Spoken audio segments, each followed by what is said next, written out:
వందనాలు, పాస్టర్కి వందనాలు. 5వ మాట, అటు తర్వాత సమస్తమును అప్పటికి సమాప్తమైనదని యేసు ఎరిగి లేఖనము నెరవేరినట్లు నేను దప్పికొనుచున్నాను. యోహాను 19:28. ఆమె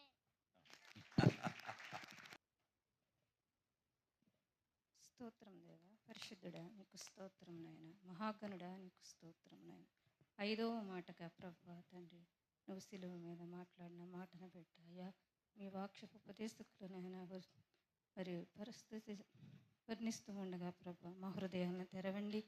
మరి మీ కృపతో మమ్మల్ని నింపి, మీ పరిశుద్ధాత్మతో మమ్మల్ని నింపి, వినగలిగే ప్రతి వాక్యాన్ని బట్టి మేము నాయన పరిశుద్ధాత్మను పొందుకునే మనస్సును మాకు అనుగ్రహించమని సర్వశక్తి గల దేవుడైన యేసయ్యను అడుగుతున్నాం తండ్రి, ఆమేన్.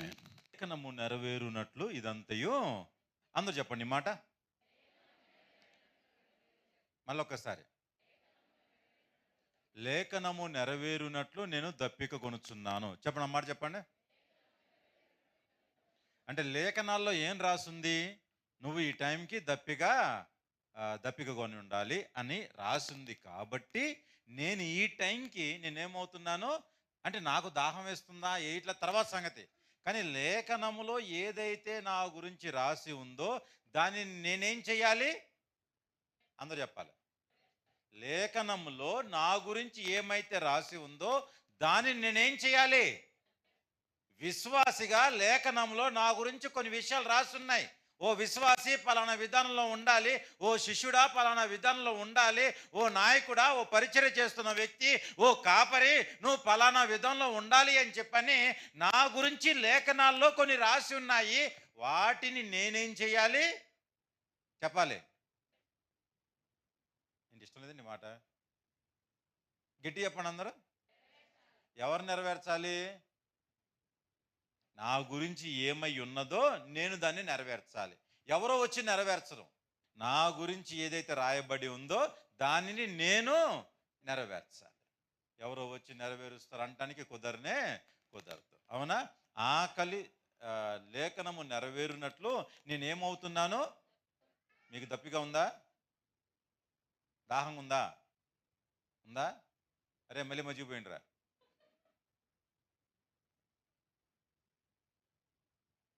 తీరిందా? ఉందా? దప్పిక తీరిపోయిందా? Very good.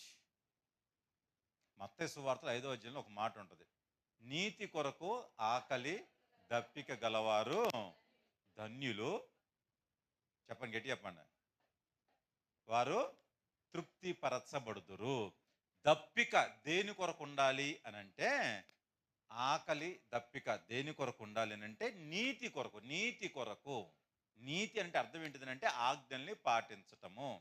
అంటే ఇప్పుడు నేను దేనికోసం తాపత్రయపడాలి అని అంటే ఆజ్ఞల్ని పాటించుటకు నేను దాహం కలిగి ఉండాలి. బైబిల్లో ఏ ఆజ్ఞలైతే ఉన్నాయో ఆ ఆజ్ఞల్ని నేను పాటించుట కొరకు నేనేం కలిగి ఉండాలి? దప్పిక అంటే దాహం కలిగి ఉండాలి. ఆత్మల దాహం తర్వాత. ముందు అసలు నీకు దేని కొరకు దాహం ఉండాలి అని అంటే, ఉదయం లేచిన దగ్గర నుండి నీకు ఏ విషయం దాహం ఉండాలంటే, ఇదిగో నేను ప్రార్థన చెయ్యాలి అని చెప్పి దేవుడు నాకు చెప్పాడు. మీరు శోధనలో ప్రవేశింపకున్నట్లు మెలకుకుండా ఏం చేయాలి? ప్రార్థన చేయాలి. రేయి మొదటి జామున లేచి నీ పిల్ల కొరకు ఏం చేయాలి? నువ్వు మొరపెట్టాలి. యవనుడా నువ్వేం చేయాలి? ప్రతిదానికి పలానా ఉంటుంది కాబట్టి భయభక్తులు కలిగి, ఇవన్నీ మనకి ఇవ్వబడిన ఆజ్ఞలు. ప్రయాసపడి భారం మోసుకుంటున్న సమస్యలారా నా యొద్దకి రండి, నీకు ఇవ్వబడిన ఆజ్ఞ. దానిని పాటించటానికి నీకు దాహం ఉండాలి, అంటే ఆతృత పడాలన్నమాట. ఇదిగో పలానా వచనం ఉంది కదా, ఆ వచనం నేను పాటించటానికి ఆతృత కలిగి ఉండాలి. అది మానవుడు కలిగి ఉండే నిజమైన దాహం. ఈ దాహాన్ని పక్కన పెట్టేశారు. నేను ఆజ్ఞల్ని పాటించాలి, నేను నాకు ఇవ్వబడిన బాధ్యతను నిర్వర్తించాలి, ఈ ఆజ్ఞ పక్కన పెట్టేసాం. ప్రతిసారి మనం ఏమో అనుకుంటాం అంటే దాహమా? ఏం చేయాలి? ఆత్మల దాహం. అరే బాబు, అసలు ముందు నీ ఆత్మ సంగతి ఆలోచించు. నీ ఆత్మలో నువ్వు ఆజ్ఞల్ని పాటించకుండా వేరే ఆత్మల కోసము ఎలాగున తాపత్రయపడతావు? నీ ఆత్మ కొరకైన దాహం నీకు లేదు. నీ ఆత్మలో నేను నీతిని పాటించాలన్న ఆలోచన నీకు సరిగ్గా ఉండట్లేదు. వేరే వాళ్ళని రక్షించాలి, వేరే వాళ్ళ కొరకు ప్రార్థన చేయాలి. ఎట్లా ఉంటుంది నీకు అసలు ముందు నువ్వు ఆతృత పడాలి కదా. నేను ఆజ్ఞని పాటించాలి, నేను ఆజ్ఞని పాటించే వ్యక్తిగా నేను ఉండాలి. యేసు ప్రభువారు నాకు నేర్పిందే అది.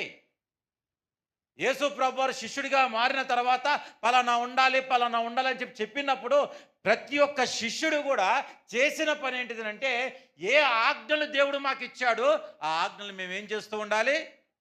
ఇది నిజమైన దాహము, నిజమైన దాహం. ఒక సహోదరికి వాక్యం చెప్పటానికి సమరయ ప్రాంతానికి వెళ్ళాడు.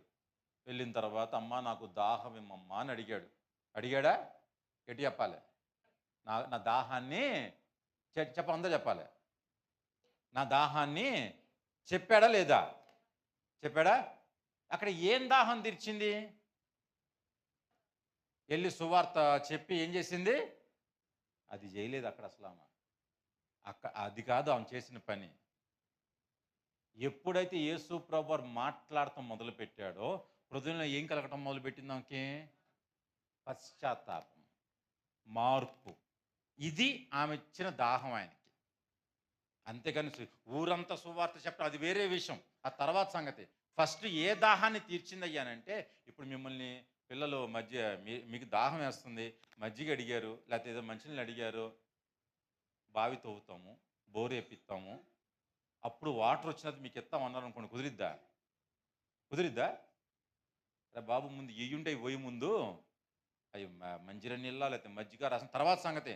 ముందైతే కొద్ది దాహం తెచ్చుకోవటానికి ఎన్నో కొన్ని పొయ్యి అంటాం తప్ప, ఇప్పుడు సంపత్కి శామ్యుల్కి మీరు దాహం తెస్తున్నారా బాబు అని చెప్పామనుకోండి, మీరు అడిగితే వాళ్ళిద్దరు అన్నా నేను బోరు మాట్లాడుతున్నా, నాకు ఎంత డ్రిల్ వేయాలి, ఏం చెయ్యాలి, ఎంత పెద్ద ట్యాంక్ కట్టాలి, వీటన్ని గురించి మాట్లాడారనుకోండి, మీరు అసలు ఊరుకుంటారా?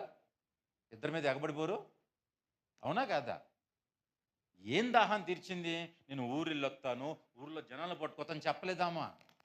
ఏం చేసిందనంటే, యేసు ప్రభువారు మాట్లాడే ప్రతి మాట ఆమె గుండెల్లో దిగి, అరే నేనేమవ్వాలి? మార్పు చెందాలి, నేను పశ్చాత్తాపడాలి. అందుకే వెళ్ళి ఏం చెప్పిందో తెలుసా?